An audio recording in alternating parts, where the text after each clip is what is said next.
एक बार महाराज यशोदा जी दासियों को घर के अन्य कामों में लगा देती है और ग्वाल बालों को अलग अलग काम में लगा करके इधर प्रभु ग्वाल बालों के साथ में पूरे ब्रज में घूमने के बाद में घर में आते हैं तो देखते हैं कि मैया अपने हाथों से दधी मंथन कर रही कन्हैया जी के लिए मक्खन निकाल रही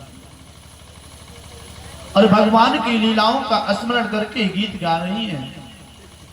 यानि यानि गीतानि तस्वनं वेदयस्तौ दधेः मंदते काला यश्वनो गामतो। महाराज इतने में कन्हैया आकर के मैया से रुदन करते हुए कहते हैं कि मैया मुझे स्तन पान कराओ, दुग्ध पान कराओ। मैया ने कहा लाला थोड़ी देर रुक जा, पहले दधी मंथन कर लूं, उसके बाद में तुझे स्तन पान कराऊंगी। परंतु कन्हैया मानते नहीं है तो मैया ने उन्हें गोद में उठा करके बैठा लेती हैं और स्तन पान कराने लगती हैं। तुम क्या मां सिदम रिहंते जननी हरे गृहीत्वा दधे मंथाने सदम रेति मानवा। यशोदा मैया भगवान को अपना दिव्य दुग्धपान करा रहे थे। इतने में मैया ने देखा कि चूल्हे पर दूध गर्म हो रहा, उसमें से उबाल आ रही थी। ये देख करके मैया ने झट से कन्हैया को बिठा देती है जमीन पर और दूध उतारने के लिए चली जाती है। मां को चले जाने पर कन्हैया ने देखा कि मुझसे ज्यादा इनको पेय प्यारा है।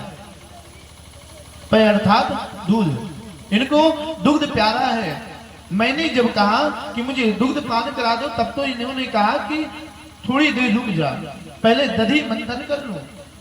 पर जब चूल्हे पे से दूध उबाल लेने लगा तो देखते हैं कि मुझे भी उतार करके और दही मंथन भी छोड़ करके ये दूध उतारने के लिए चली गई।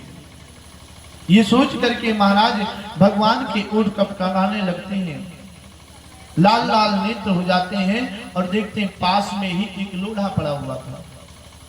उसे उठा करके महाराज मटकी पर फोड़ देते हैं, मटकी के बाहर करके और उसे फोड़ देते हैं। जैसे मैया दूध उतार करके आई तो देखती मटकी फूटी पड़ी थी। देखते ही मैया समझ गई कि ये कन्हैया का कार्य है और किसी का कार्य नहीं है। तुरंत ही महाराज मैया ने पूछा ये कैसे हुआ? तो कन्हैया ने कहा मैया एक बड़ी सी बिल्ली आई, खूब बड़ी सी आई और एक छलांग मारी और मटकी फूट गई।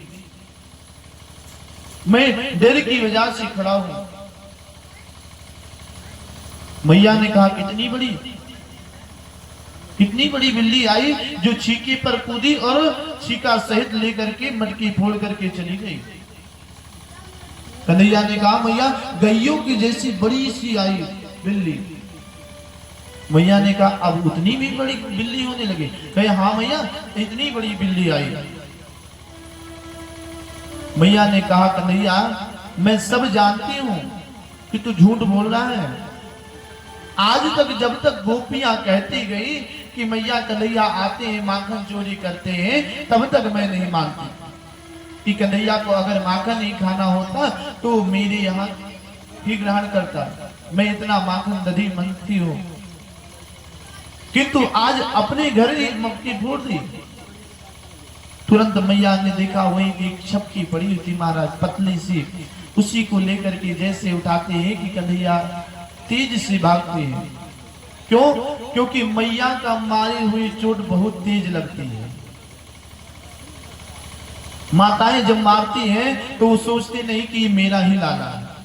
अगर गुस्से में रहती है तो पा जाए भैया तो फिर दोबारा चाहे प्लास्टर बनवाना पड़े, खुद ही लेकर के डॉक्टर के यहाँ जाएंगे, पर उस समय तो नहीं छोड़ने वाली। मैया लेकर के जैसे ही महाराज छपकी दौड़ाती हैं मारने के लिए, कन्हैया भागते भागते पूरे ब्रिज में घूमने लगते हैं। पूरे ब्रज में घूमते घूमते अपने ही घर आकर के एक डेहरी के पीछे छिप जाता। अंधेरी कोठरी में डेहरी रखी हुई थी, उसी के पीछे छिप गए।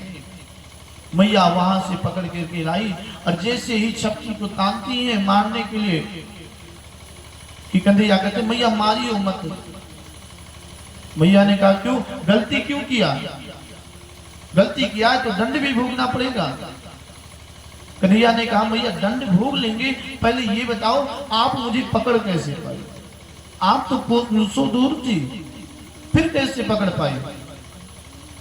मैया ने कहा लाला मैं तेरी मैया हूं, तू मेरा मैया नहीं है।